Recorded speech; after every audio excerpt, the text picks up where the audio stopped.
So last April in 2025, there was a lot that was happening in the autistic space. RFK Jr. had just entered the scene, and misinformation about autism and an autism epidemic was once again running rampant. So in response to this, my colleague and dear friend, Dr. Donna Henderson, and I decided to simply hop on a call and record a conversation of us talking about the bigger picture behind this so-called rise in autism and autism epidemic.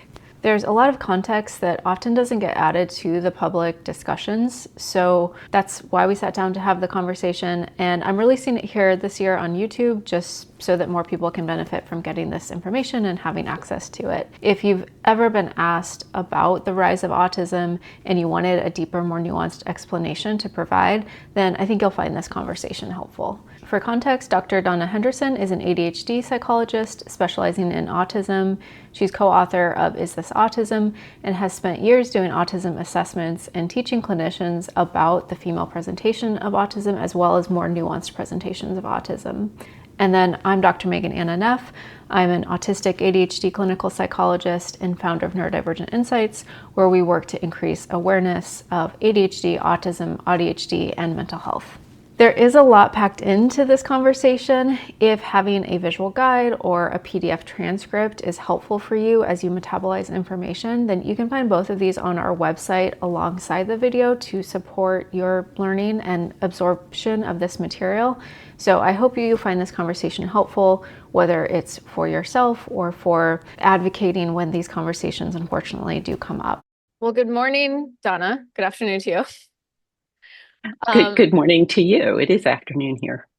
So I'm just going to set the stage for whoever ends up listening to this. Last week, my brain, RK Kennedy? Yeah. RFK.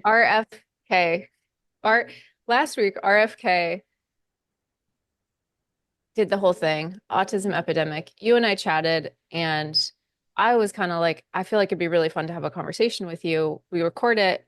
And then I don't know, put it out to the world somehow. But right now, as we're recording this, we don't really know what we're going to talk about, and we don't really know where we're going to release this. We're both in our ADHD energy of like, this feels like an important thing to talk about. And it's something you and I have both thought a lot about.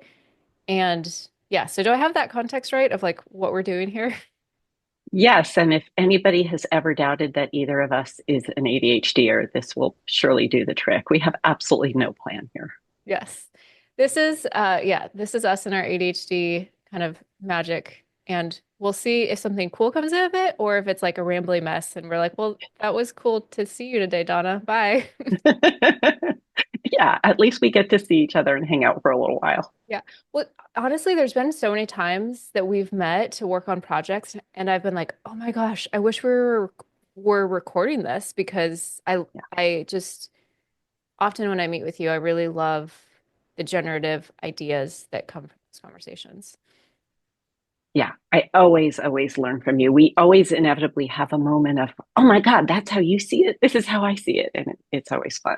Yeah, I do love that. Yes, because we can kind of zoom out and reflect on the cross neurotype pieces as they come up. So I guess, yeah, maybe I'll zoom out to, I'm sure you've had this question before. Like I actually had like graphics like drafted in my Canva to talk about the autism epidemic thing like for months that I've just not posted because this is not a new question. Like we've gotten this question for years. There's always been people who are like, it's an autism epidemic. So I'm sure this is something you've thought about before last week, before RFK, whatever initials he is that I always Yeah. forget. So yeah, what comes up for you? Because I'm sure you've gotten this question hundreds of times. Honestly, every time I get this question, what comes up for me is individuals that I know, and you are a perfect example of that. It's people like you who 20 years ago, you would never have been recognized as autistic. 30 years ago, I mean, you would have been laughed at if you even brought it up. You wouldn't have I brought it still up. would be. I still You would be. still would be, Yeah. right? I mean, 10 years ago, it would have, I think, been almost impossible for you to get a diagnosis. It's Mhm. really in the past 5 to 10 years that we're making such good progress, right? I think you're such a great example of this.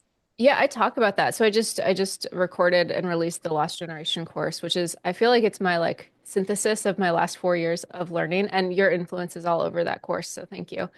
Um, but I talk about that of like I'm part of this generation and that I would not have received a diagnosis in the 80s or 90s. People, first of all, because of the diagnostic criteria being used, but also people just weren't looking at shy academic girls, especially girls who also are ADHD. So then there's the like complexity of traits showing up and thinking autism. There was a study, I think you were the first one that pointed me to it, that talked about how I think it was done across 4 countries. This is how my brain works. I can remember the details of the study, but not the author. It was Yeah, done across 4 studies, but it showed people born after the mid 1990s were 4 times more likely to receive a diagnosis after the age of 18 versus yeah, those born previous. And so I like that's something I like to tell clinicians of. So if you're working with anyone born before mid 1990s, like right. this should be on your radar. And as I think when John Elder Robison read that article, he wrote some piece about it. And he also pointed out that the data showed that the older you are, the less likely you are to be Hmm. recognized as autistic. Yeah. Yeah. Yeah, And I've heard you talk about this too. Then, so the older you are, less likely, because like just what was the diagnostic criteria that was being used in childhood, what we knew about autism. But then right. also, then they're working with adult providers. And one thing that we know is adult providers, they're not trained in adult autism. And there's that assumption, well, if it's autism, it would have been caught in childhood. So there's like that double impact happening.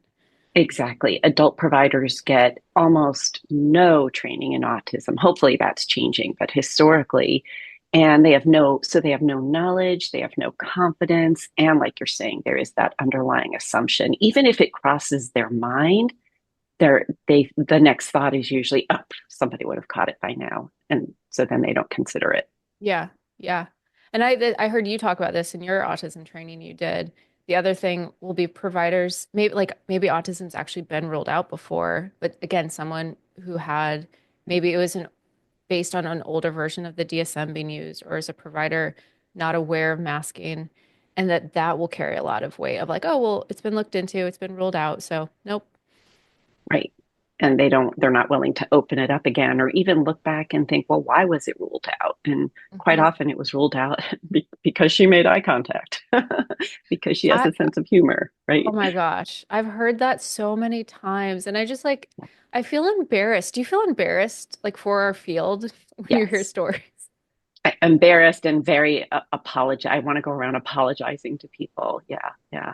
I Yeah. actually worked very closely with the grad student, and the name of her dissertation was "But She Made Eye Contact," because it was all about this. It was a great title. That is such a good title. Did that get Yeah, published? not yet. Hopefully, it will be, Yeah, but she made eye contact. right? Because we've heard that phrase over and over and over and over and over again. Yeah, That is such a that is such a good title. Yeah. Yeah, but people will pick one thing. And again, this is something I heard you say in a training. People will assume because if you can do one thing that's like not a stereotypical autistic trait, clinicians will rule it out. Like, if well, they they they can make eye code a behavior as contact. a non-autistic behavior, like Yeah. making eye contact is a non-autistic behavior in Mhm. some people's eyes. So if you do that once, it negates all the million autistic traits and behaviors that they're also noting, right? Which is such bad science. Like, for being a science field, if like, can you imagine that with like almost any other diagnosis? No, I can't. I mean, it's beyond science. It defies common sense. Which Right? goes back to the stereotypes, and that's something I talk about a lot is the stereotypes that have really created this cultural archetype have made it so hard. Like that gets into our brains at a very fundamental level. So even if we have clinical training on top of that, it doesn't undo that. And so for parents, like I know that made it hard for me to see um, my female child because I had the Yeah. archetypes and looking back, there were obvious signs. Like we literally had her hearing checked when she was 3 because she stopped responding to her name. Yeah. No one thought autism. Yep. Like, And especially we know this if somebody is physically attractive and intelligent and compliant, like all of those serve to cover up the autism in clinicians' eyes, right? And not just clinicians, parents, teachers, everybody for sure. yeah, yeah. Yeah. This brings to mind a whole nother reason and for all of this that we're talking about, which is diagnostic overshadowing, because so Hmm. many of these kids and adults get other diagnoses that clinicians are more comfortable with, like ADHD Hmm. or anxiety or borderline or whatever, Hmm. right? Yes, absolutely. Yes. And this is something I think you and I could both nerd out on literally all day. Yeah. I actually made for the course, I made a new graphic. I'd love to show it to you where I made autism in the middle and then I put like OCD, PTSD, and I started actually mapping out like this criteria of PTSD could be like this is a way it could overshadow this autistic trait. Wow. Um, because and especially because we know, Johan Irena's studies that he's doing around autistic adults in psychiatric clinics is so eye-opening. And one of his most recent ones was showing how we have more co-occurring mental health conditions on average than non-autistic people. So it's Yeah. not like, oh, the social anxiety is overshadowing the autism. It's like the social anxiety and the PTSD, and that like there's often like 3 or 4 mental health conditions in the mix. And yeah, especially because autism is just not on people's minds or rule out lists. It won't look like autism. It'll look like a really messy clinical picture of social anxiety, PTSD, depression, bipolar. Right, right. And until recently, clinicians weren't aware of this whole dynamic. And now I think more and more clinicians are becoming aware of the need to step back and look at the whole person. And I think that's contributing to the increase in diagnosis rates and Yeah. recognition rates. Yeah. We Actually, weren't talking about that 10 years ago. Sorry. oh no, go ahead. Well, I was just going to say it's interesting because when we talk about the increasing rates, like my understanding, correct me if I'm wrong, is it's all based on, I think it's usually 8-year-olds they look at, like the Yeah. C. So For it's the not even CBC, yeah. tapping into the adults that are getting diagnosed, which we know there are many, but it's 8-year-olds. So now I saw it's just been updated to 1 in 31. 8-year-olds have an autism diagnosis, which means we're getting a lot better at screening children, which is great from a like being able to provide supports and education supports and self-understanding for kids. Um, so yeah, it would be interesting to even look at prevalence rates in adults because we know that it's just there's so many undiagnosed adults.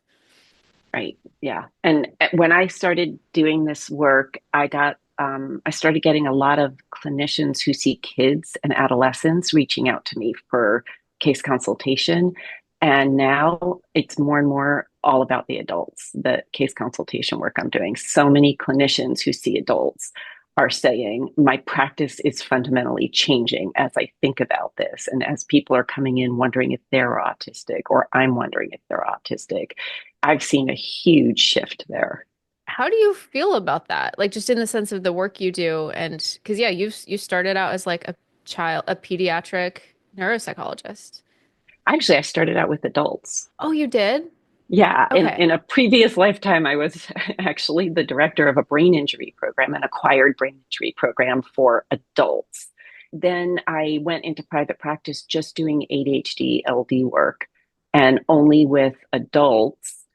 And then I gradually kept moving my age range younger and younger. It went from 18 to 17 to 16. I've been at 6 for many, many years. I'm not going to go below 6, and I had to do a lot of retraining and get supervision and everything for that. But And I, and now it's yeah, going back up. and now it's going Down back and up. yeah. Yeah.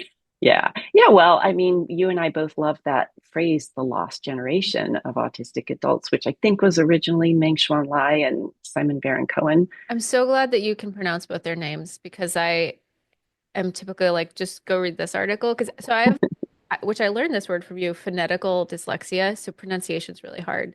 So I'm really Yeah, glad that you can pronounce both of their names. Because yes, they are the ones that coined it. That's my understanding as well. yeah, yeah. Which is And I got interesting you on the because pronunciation. I got you.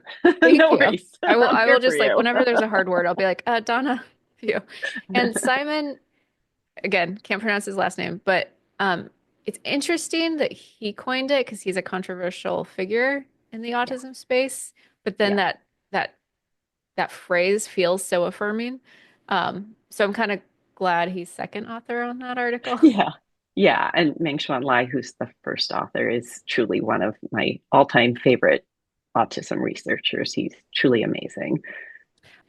One thing we know is research happens, and this is true of medical and clinical, and it takes a long time, like sometimes 20 years to Right. trickle down to clinical work, which is also why I got so excited about your book because it's one of the things that you are help bridging the gap between the research and the clinical training.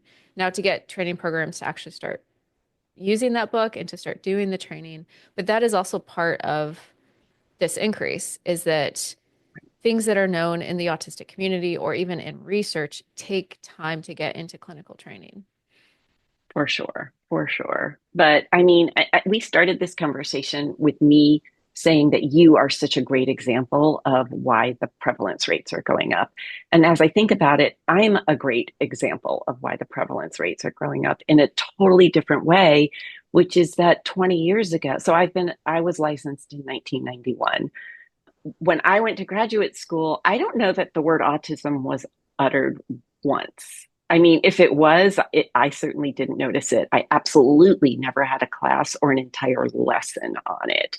It just wasn't part of my training in the late 1980s. And so I never diagnosed autism year after year after year after year. I didn't diagnose it. Now I diagnose it all the time. And there are tons of clinicians like me who got training in this so much later, so recently, and now we're diagnosing it a lot. That's not an increase in prevalence, that's an increase in clinician awareness, right? Mm-hmm. So I'm Mm-hmm. a good example, just like you are. That'd be a really interesting list. Again, I think in visuals, like crossing out increase in prevalence, strikeout, and then an increase of, and like what actually is this an increase of? So one would be, what did you just say? Um, Awareness. clinical awareness. What else? Can I put with that clinical? I'm writing these down too. Yeah. Clinical confidence. Clinical confidence. I love that. Yes, clinical confidence. Mm-hmm. Because when I first started diagnosing autism, and a lot of people around me weren't seeing it the way I was, there were times that I didn't diagnose it that I wanted to because I wasn't confident enough. If I was getting pushback from the psychiatrist, say, or from the parents, I wasn't confident enough to really go to bat for that kid and help everybody understand, Well, you know, especially because, especially, well, still, but especially a while ago, it was seen as giving someone tragic news. And so right. you do want to make sure it's not anything else before I hand over this tragic news to this family or this child. I guess it's maybe an increase in autism appreciation or neurodiversity appreciation where more and more people and families and clinicians aren't seeing this as like a tragic thing. Now that's still actually quite prevalent, but much less so than, 20 years ago. At 100%, I agree. Can we call that clinician comfort? Clinician comfort. Yes. So I feel like we need like a clinical version of this, but then also like a societal. So we have clinician ones, clinician awareness, and knowledge, right? Which are two different things, right? Awareness is just generally having autism on your radar, which in and of itself is a big deal. And then separately, clinician knowledge, actually knowing how to understand the diagnostic criteria, knowing what Mhm. questions to ask and how to listen to people. And then clinician confidence, to not be afraid, Mhm. and to trust our clinical knowledge. And then clinician comfort, to not think we're giving horrible news to somebody, like you have cancer, Yeah. Yeah. right? Yeah. Wow, that Yeah. was really brilliant what your mind just did there. Clinical awareness, clinical knowledge, clinical confidence, clinical comfort. I don't know. I was just thinking, I don't know how this fits into it, probably in comfort and confidence, but I can't tell you how many clinicians have said to me, I have some clients I am sure are autistic, but I don't feel empowered to bring it up, much less diagnose it, because either A, I'm master's level, like an Mhm. LCSW, but in many, if not most states, they are allowed to diagnose autism. But they've been given to believe that it has to be a psychologist or a psychiatrist, which is not true. And that's so important because it's an access issue. Or B, they're not trained to give the ADOS, which makes me absolutely crazy Mhm. because you don't need to give an ADOS to diagnose autism. So Mhm. these, you know, misunderstandings that clinicians have about all of this. Yeah, I think, I mean, that's a huge piece of it too, is there is so much fear. Like that was, it's interesting hearing you talk about your training experience because mine is not that long ago. I graduated in 2021 and autism was talked about. I briefly remember it in our like psychopathology class when going through the DSM and then in the developmental class, but adult autism was not talked about like in-depth training. It was just very clear if you do autism, then you do like another 5 extra years and it's like your residency and it's you go specialize in it. Otherwise, it was not talked about, which is wild again when we like Johan Nyrenus's work, which showed 1 in 5 people seeking outpatient psychiatric care were or 18.9% to be more specific, were autistic and only 0.53% knew. So it's wild that in mental health, when we're training to be mental health providers, we are not talking about adult autism. That was a rabbit trail. My training also did not talk about autism. And I also, even as a psychologist, I was like, I don't think I can diagnose this. One of the most empowering conversations I had, it was my internship year, and I wanted to diagnose autism. And I wasn't sure I could. And my supervisor was like, "Well, it's in the DSM. Like you can diagnose Yeah. it." And that and this was a non-autistic supervisor. And it was really beautiful to me that she like kind of granted me permission to rethink this idea that autism can't be diagnosed without robust neuropsych assessments or the ADOS. Yeah, I'm like making a list. We both like making lists, I think. Here's the list that I was writing while you were talking because I was really, really wonderful, Megan Anna, myths that clinicians believe. There are so many myths that clinicians believe that they need to be doctoral level. That's not necessarily true. That they need to be a neuropsychologist or to do some kind of testing or even rating scales. That's not true. That they need to be ADOS trained. That's not true. That they need specialized training in autism.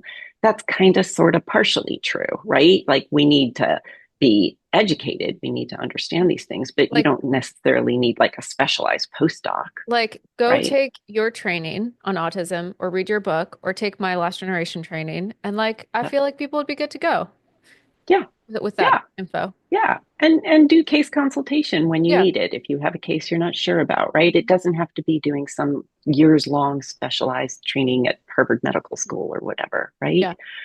Um, I think there was one more myth. Oh, if if it was you said this earlier, this myth that if somebody else ruled it out, then I either don't need to consider it or shouldn't consider it or can't consider it or am excused from considering it. Oh, I love that. Excuse from considering it. Yeah. Yeah. Yeah. Yes. And partly that excuse, I mean, it's complex to consider, especially if you've not been trained in it. So I can see, yeah, excuse from considering it. And if there's emotional discomfort, because if you do have that ableism around it of like, well, I would definitely not feel comfortable bringing this up to a client. So like, yeah, we don't need to consider that bad thing. There'd be Right, relief in that for a lot of clinicians. Hmm. right. Did I ever So, tell you about the time in my training? It was my assessment class the very first year. And so obviously when we're learning to do assessments, we first do them on ourselves. And it was the kind where it gives you like a printout report of things to look into. And on that report, the second condition listed was autism. I like see the visual autism spectrum disorder. And I remember Uh-huh. looking at that and being what? Like, what the heck? Like, first of all, I had my own ableism. I had a negative response to seeing that. And then I like laughed at it. And I was like, that's ridiculous. Why would, and I had all those thoughts of like, that's a childhood thing. There's no way that like, what is this test that's recommending I look into autism? And I just totally disregarded it for, 5 more years until I revisited the autism conversation. That is amazing because it just goes to show you like how far we've come, right? That you didn't even you took that test in a time not that long ago. We're not Yeah, going to do the it math. was Oh, you're going to 20, do the math. Okay. 2017 is when I took that and saw Okay, that. 2017. That is not that less than 10 years ago that your response was, "Puh, this is obviously a mistake. How absurd." Right? Hmm. Unbelievable, right? How Yeah. far we've come. Yeah. Yeah. Yeah. Like I literally was staring at data that was like, you should look into this. And I was just like, nope. Right. And if you had brought it to any clinician at that time, they would have said, "You're right. This is a mistake. You must have Hmm. answered the questions wrong or something."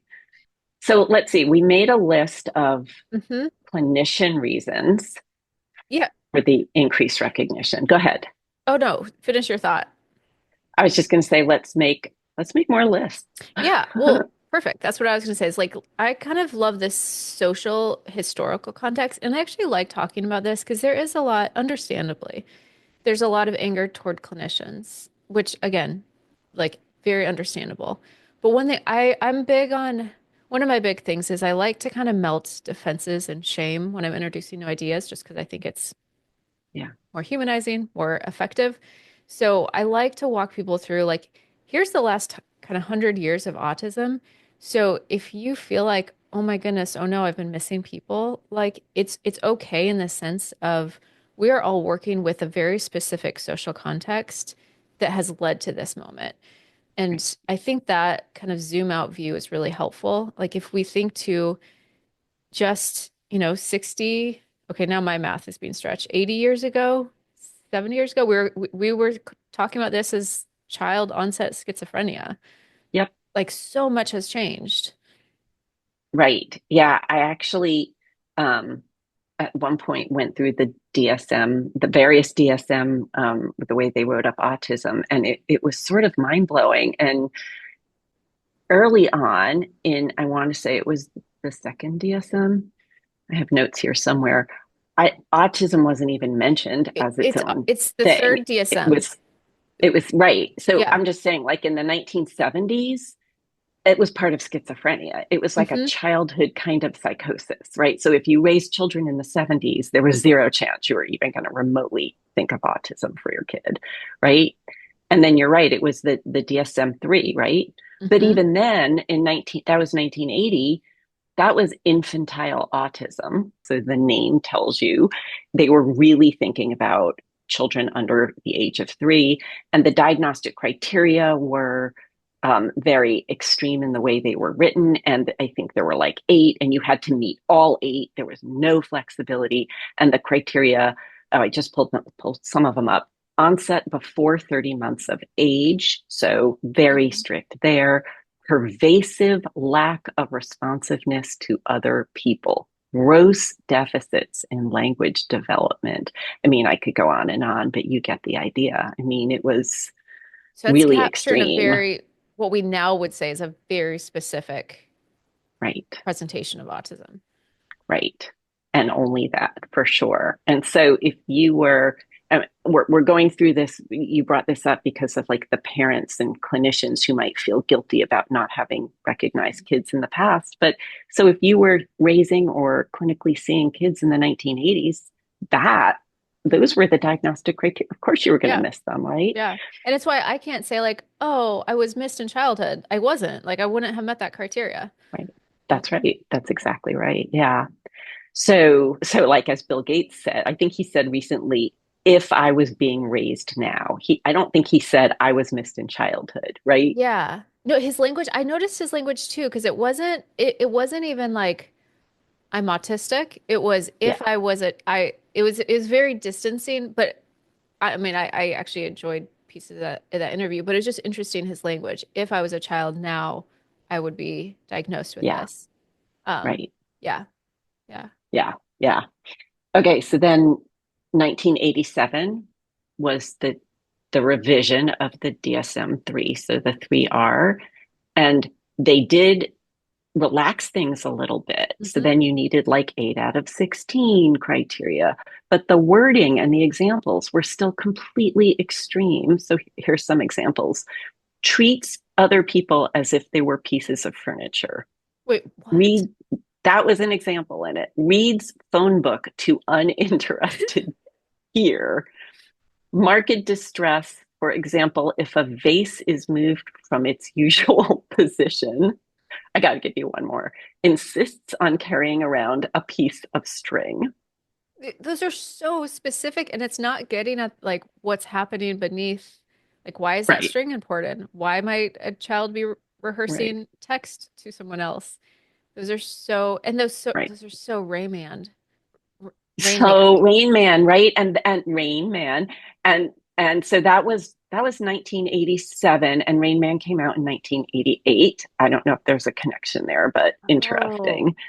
And and in that one, it still was very much focused on before 36 years of age. Although they did say, like, as a clinician, you could say, oh, this is a late diagnosis, meaning after 36 months of age would be like a late diagnosis, that's right? wild. Yeah, that has very different meaning now when we talk about late diagnosis. Right? I'm at like Like your 50, your not your 5. 60s. Right, exactly. Exactly. Um, do you think this is helpful to This keep is going so through the helpful. Like, DSMs? no, I think Okay. this walkthrough is great, and maybe we can even make some visuals to go with it. Okay, so we're up to 87, Okay, so and then what happens? 87, still really restricted childhood. So then in 1994, we had the DSM-IV, and it was called autistic disorder, and which was separate from Asperger's and Rett syndrome and pervasive developmental disorder, not otherwise specified, which people may or may not know the old joke about PDD-NOS. So pervasive developmental disorder, not otherwise specified. It was like a wastebasket, like a, I think this kiddo is kind of sort of autistic, but I'm not sure and I'm not confident. So I'm going to go with PDD-NOS. And we used to all say it stood for physician didn't decide or psychologist didn't decide. That's what the PDD was. It was like a way where you didn't have to really decide or You deal didn't with have it to or commit to the big bad thing. right. Exactly. You didn't have to drop the A word. Yeah. And so that what was in there as of 94. But it still said onset prior to 3 years. Even in the 90s, we had that onset prior to 3 years. Um, and there was no talk about camouflaging at that point still. Hmm. So that was the And then Asperger's was DSM-IV. also introduced. Exactly. Yeah. Asperger's was in there. And I had a question as I was thinking about this. When the CDC talks about rates of autism diagnosis, when they were looking at the DSM-IV, like in 94, 95, 96, all those years, did they include people who were then diagnosed with Asperger's or Oh, Rett's or PDD? Because, like, yeah. I don't if know because not, that's a big deal. that would be a huge, like from a data perspective, that would be a Huge. huge spike because all of a sudden, if those were spread out Right. across 5 different diagnoses, and then all of a sudden they become one, that in and of itself would be a huge spike in the data. Wait, that's a good question. I want us to put this out, and then I want someone who understands Someone to tell us. to tell Yes. us.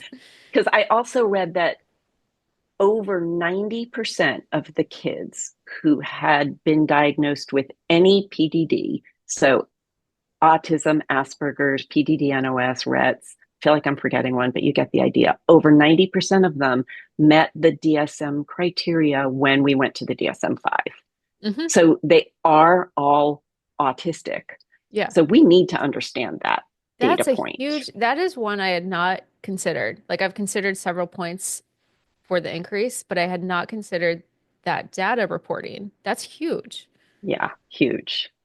And wait, when would that would have gone into effect in in 2013? 2013 So that because with the the, graph, like the graph I have, and the one that's often cited is from 2000 to 2020, where we go from 100, 1 in 150 to 1 in 36, now 1 in yep. 31, because it's a huge like, um, but that would have made such a big difference in 2013 if all of a sudden we're take like that would, yeah. Okay, we need to know that.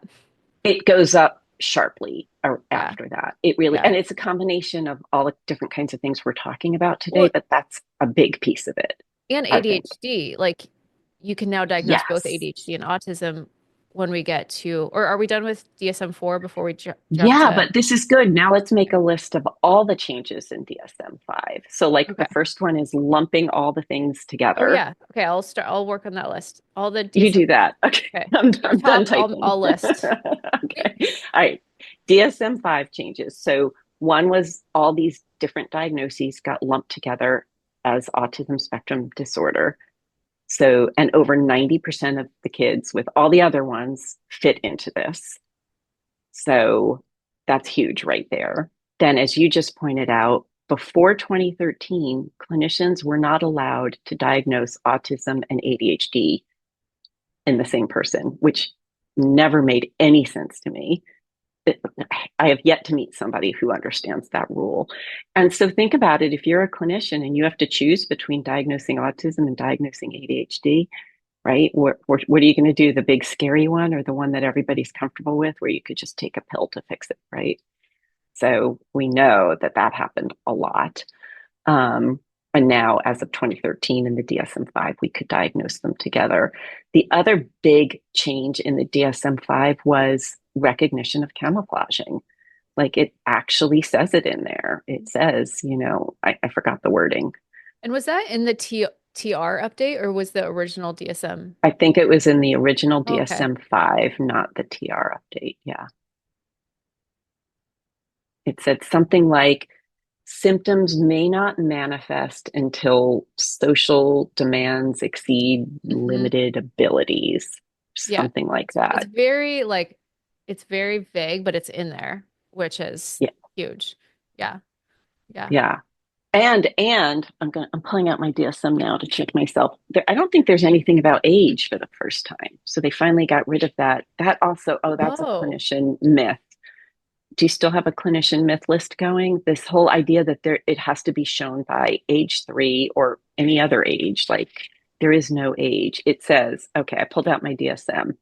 It has to be present in the early developmental period, but may not become fully manifest until social demands exceed limited capacities or may be masked by learned strategies in later life. I mean, that's huge right there. That is so huge. That is so Yeah, huge. yeah. So I thought, and I could be wrong, but I thought those were TR updates that were just put in 2020. But I could be wrong too, so we need to find okay, out. we should find that out because that would signify a more like recent shift. But I'm looking, so my little book here is copyright 2013. It's not the Oh, TR. oh, This okay. is my mini DSM, Got it. So yeah, but no, so they, you're right. yeah, I know the TR did something because I remember being very like interested in what they were gonna do, and I know they did something. And it for was those, really minor. it was really minor. For Yeah, listeners, so like the DSM changes numbers every whatever, but then TR are kind of like updates between like we're not ready to go to DSM-6, but we might update it. So there was like you were earlier talking about was it DSM-III TR, which was kind of in between DSM-III and 4. Um, okay, so that is DSM-5. I didn't realize that. That's actually good for me to know. Um, and the yeah. TR updates were There was super the minor. TR. It was nothing substantial. I I know remember I was we were like all deep holding our into breath. writing the book. Right? We were Yes. all hoping for like really big updates in the TR, and then I remember it was like, Yeah. It yeah, was really minor things. Yeah. okay. Okay, so DSM changes. So far, I have all diagnoses get lumped into autism spectrum disorder. We get rid of Asperger's and all the other ones. Yep. 90% fit into that. ADHD, you can now diagnose both. Masking and camouflaging is mentioned, and the age requirement is loosened. And I'm not 100% sure about this. Maybe you'll remember. I think that's the first time sensory got put in there, which Yes, is it is. huge. That's It is. huge. Yes. Sensory got added. Um, yeah, I want to actually look at the criteria. What was B beyond adding sensory was beach because now it's you have to meet two of the four for criteria B. Were there Right. other changes there that you're aware of beyond adding sensory? I don't think so because interests, repetitive behaviors, and flexibility, I think, have been in there for a long time.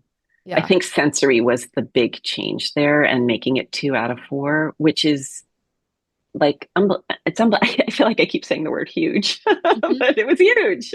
I mean, when you go from like you have to meet all eight of these criteria in DSM-III that are very like specific to Yeah. here's three criteria A and two, four, and then there's examples of like all the ways this can show up.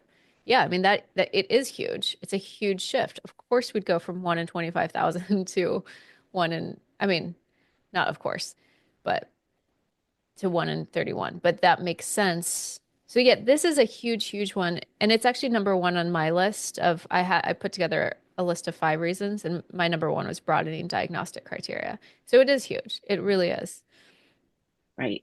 And you know, it would be interesting. I don't know if anybody's done this, but take a group of autistic people and who absolutely meet the current criteria and then see if they would have met criteria with the two, with the three, with Yes. the four. I think that would be really telling That'd actually because be a you really wouldn't cool have. video. Like, Yeah. yeah, yeah, that'd be such a great way of visually capturing this. Yeah, Right. I mean, there's so many of us. And it could even be like, well, no, one of them met criteria because they already had an ADHD diagnosis in 2010. So like Right. wouldn't have for that Right. reason and listing out the reasons why. Yeah. Okay, so diagnostic broadening. Yeah. And then just our understanding of what each criteria means Mm, is the other way that we broaden our understanding of all of this is that stimming doesn't necessarily just mean flapping or echolalia. hmm. Stimming can show up in countless ways, right? Like Yeah. pacing back and forth or watching The Office 47 times. Yeah. Or like for Yeah. me, something I've done my whole life, like I'll listen to a song on repeat for like a week. Yeah. And like never thought of that as stimming or weird or it was weird to me that other people like listened to songs like a playlist. Like why Yeah. would your brain want that? Yeah. And if I had to listen to the same, even a great song, like over and over again for a week, I'd lose my mind. Yeah. Yeah, if someone, so I actually had it was, she's also a psychologist. She's ADHD. I was autistic. I didn't know I was autistic. We were driving to a conference together and I think it was kind of in a like getting to know each other. Like, what's some of your favorite music?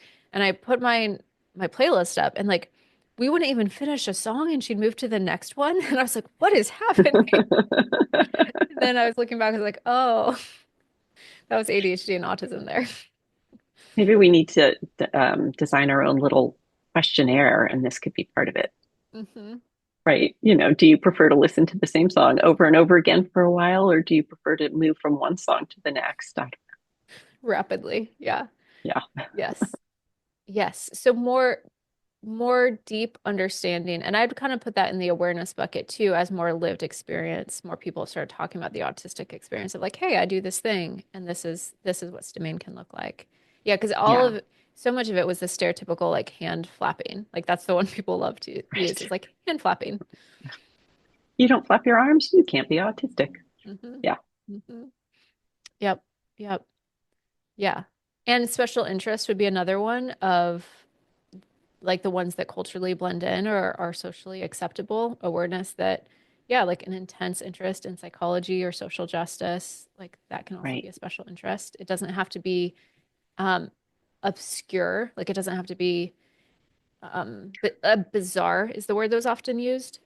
Oh, this might have been a change in the new DSM I too, in think it, the yeah. 2013 from overtly atypical interest to either atypical Hmm. or intense. I Yes. wonder if that was, do you know that is true? I don't know it off the top of my head, but it feels right.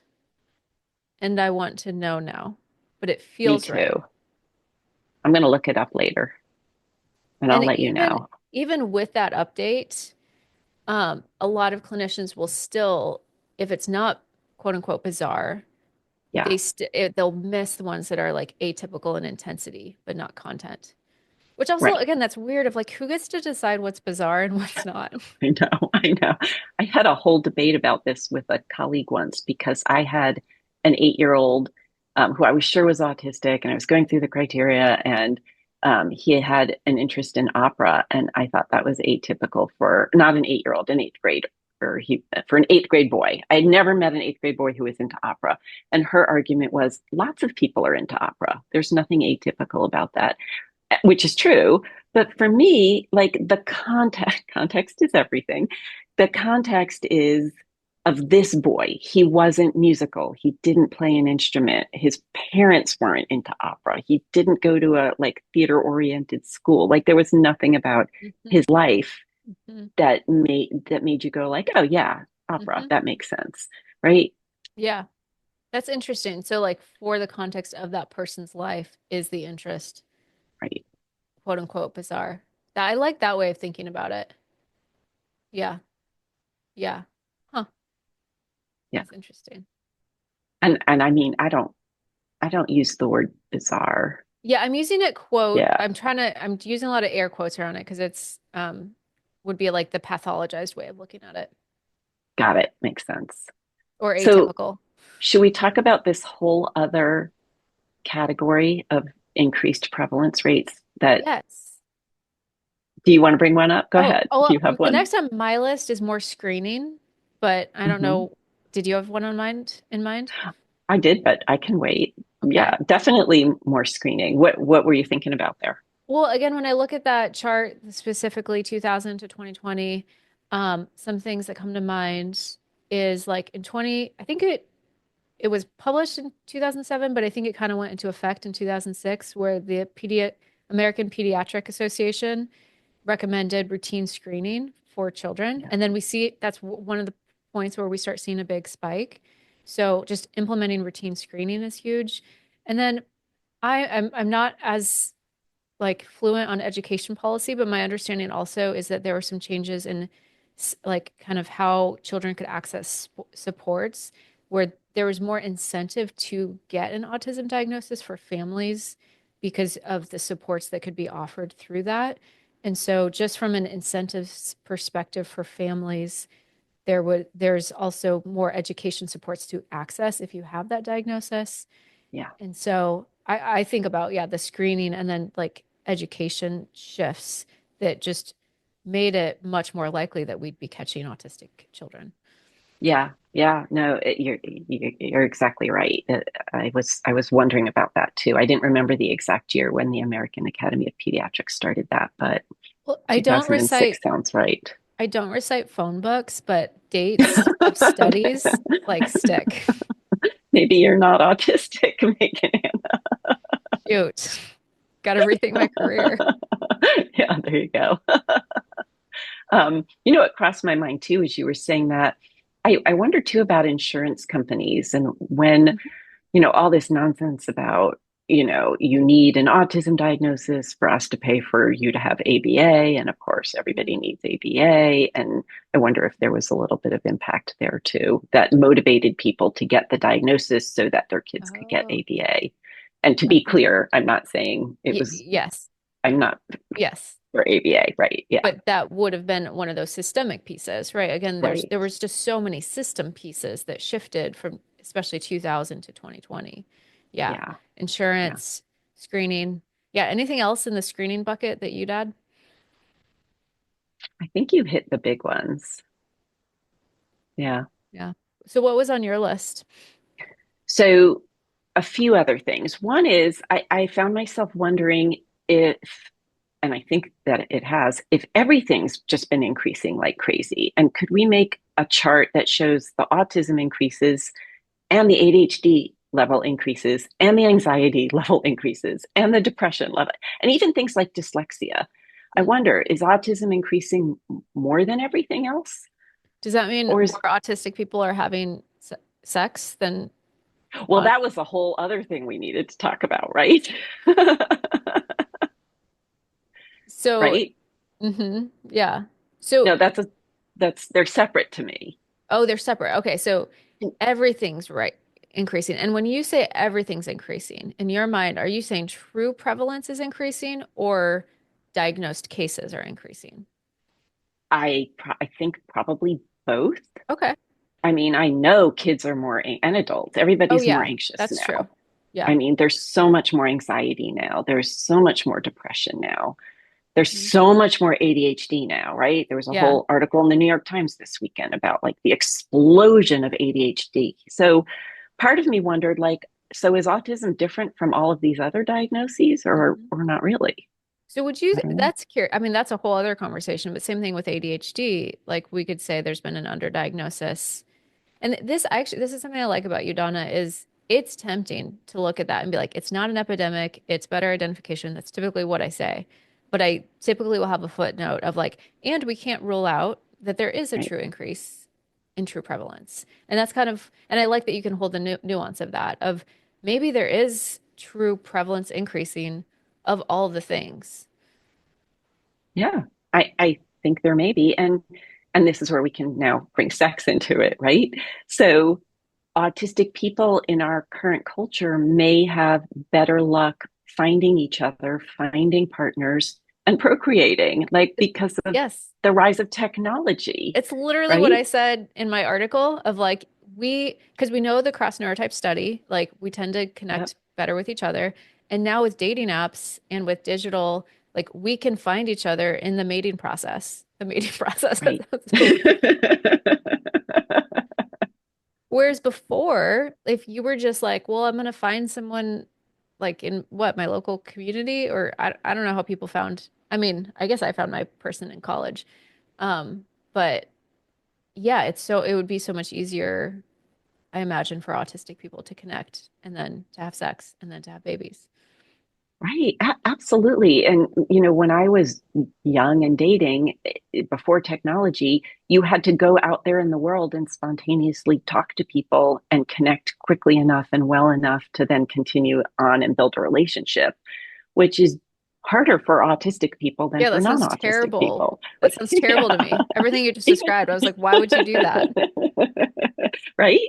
Yeah. And and then separately, the rise of technology in general has given a lot of autistic people, like think Bill Gates, Mhm. jobs, careers, Oh my gosh, and yeah, like yeah. that lead to and that sort of that full-on success in life that is more likely to potentially lead you to becoming a parent and hmm having a family, right? So I think there's that piece of it too. Yeah. I think about this all the time with like social disability model and like I run a pretty successful business and I have like four employees, three of whom are Audi ADHD, and none of our jobs would exist without Right, the internet as it is. right. Yeah. Yeah, Yeah. right.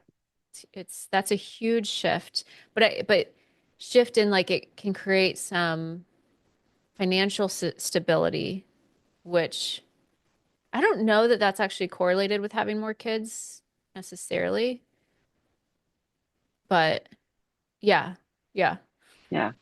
Yeah, Mhm. I sure don't know. I certainly haven't seen any research on it. It just feels like there might be. I just remember at one point hearing that there was concern because there was so much autism being diagnosed in Silicon Valley that they thought like there was something in the water there. And we were all like, no, y'all are autistic and you're having Uh-huh. babies and it's all okay, Yeah, no, totally. Well, and I know that there's some pushback on this language of broader autistic phenotype, but then again, especially if you've got two tech people who are on that broader autistic phenotype, they're going to Yeah, have children who I think would probably be more classically autistic or stereotypically autistic. And yeah, so, absolutely, that's happening. I think Steve Silberman did such a good job outlining that in Neurotribes.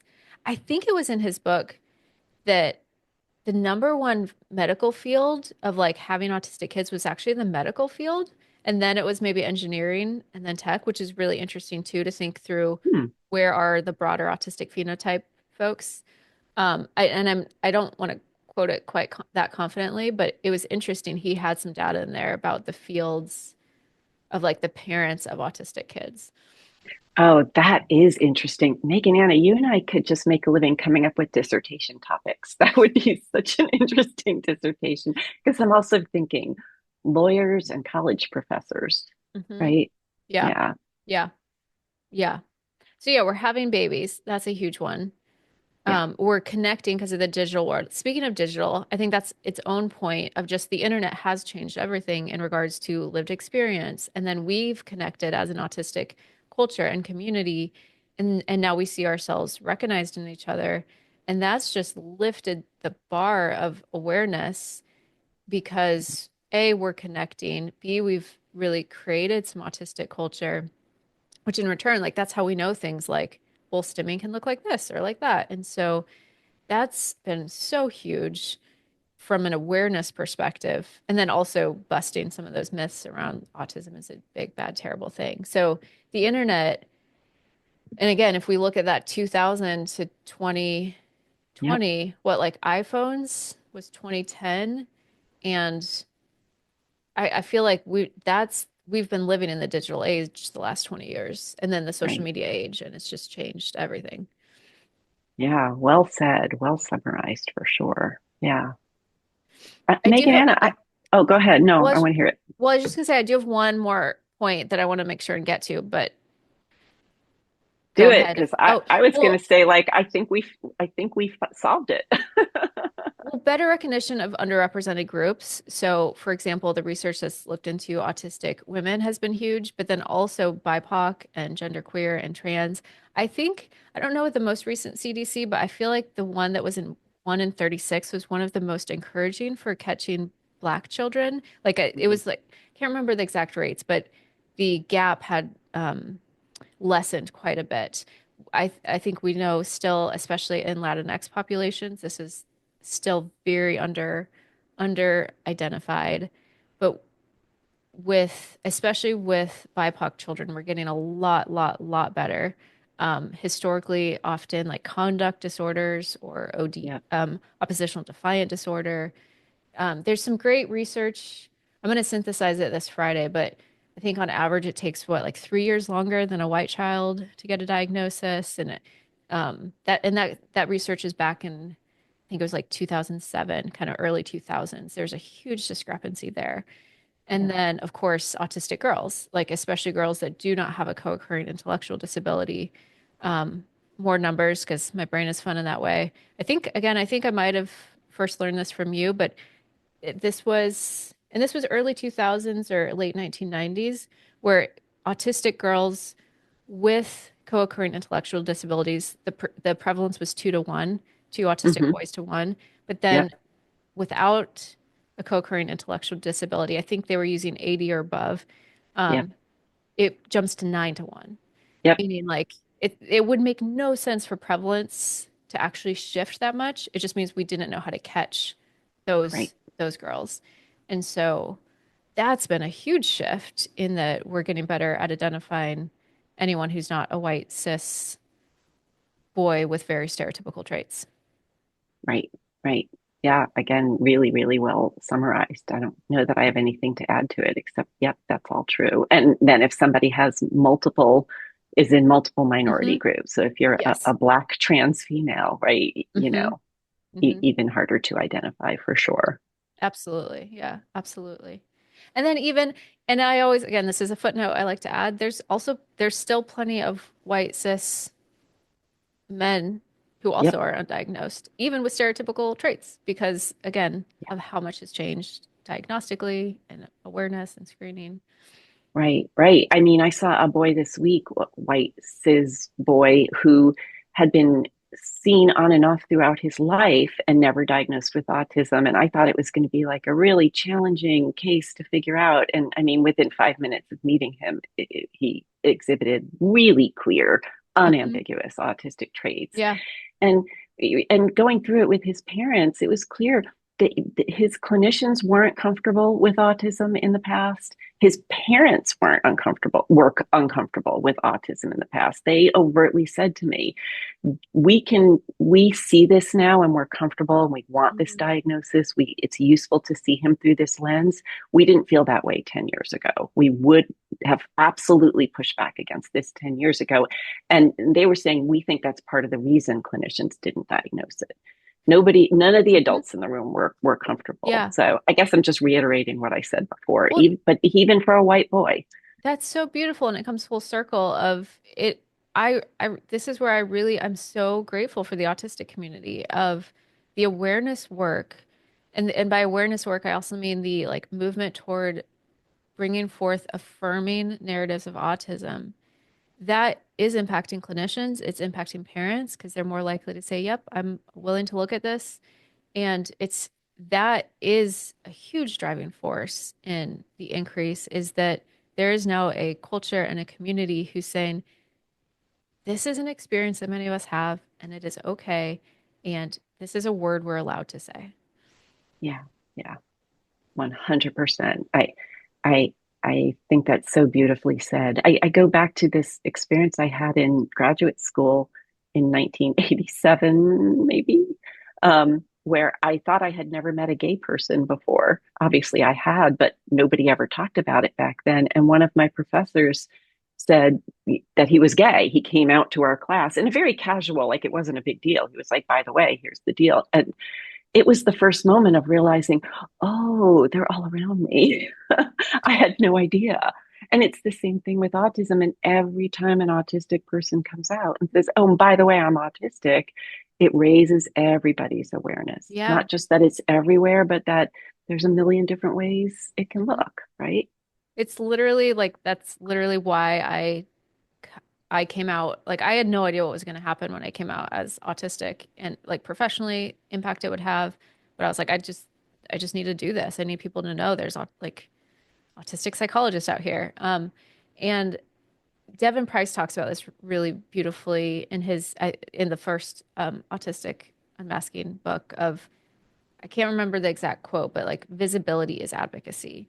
And partly for those of us for whom we can more safely be visible. So as a white as a white human with a lot of like so much privilege, right? Yeah. It is so Yeah. much safer for me to be visible. And so the ability for me to do that, it also like um, raises the safety for everyone. So those of us for Yeah. whom we can more safely be visible, it is really powerful advocacy.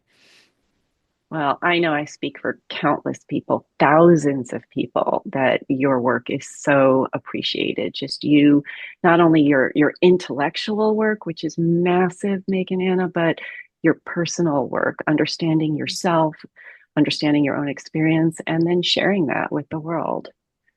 You make a huge difference, and we all appreciate it. Well, thank you. And now I'm gonna hot potato pivot because that is very meaningful to take in, but it's also actually no, I'm gonna practice. I'm gonna try to take that in. Thank you. I appreciate Yeah, that. good, good. Uh, I feel like we're at a stopping point. yeah, I You think feel we that are, and way? we've also talked for a long time. And so again, we don't yet know where we're going to release this or what we're going to do with this, but I'm really glad we had this conversation. For one, I've just enjoyed it, but also I think I love your brain so much, and especially like walking through the DSM changes, that was amazing, and just being able to contextualize this conversation with you. Um, I've really enjoyed this. Me too, 100%. Always. Let's do this again.